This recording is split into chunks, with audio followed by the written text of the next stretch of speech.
भरपूर वर्षानंतर मामाच्या गावी आल्यानंतर सकाळची ही शांत असलेली सकाळ, कारण रोजची माझी दगदग असतेच. आज थोडी शांतता. त्यानंतर ब्रश केला मी आणि नैतिकने. नैतिक बघा ब्रश आरशामध्ये बघून करतोय.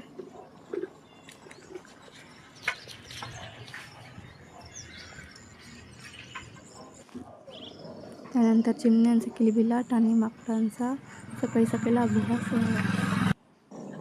आजोबाला चहा दिला ये देखो वगैरे. ये नंगा पुंगा.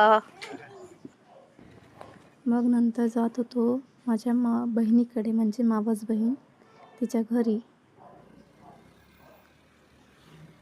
लाडूला त्याच्या मम्मीने पाठवत, तर तो खूप जास्त एक्सायटेड आहे.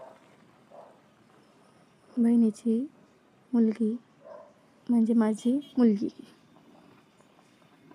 तिला बघण्यासाठी आम्ही जातोय सकाळच्या 7:30 वाजता. ही म्हणजे कल्याण.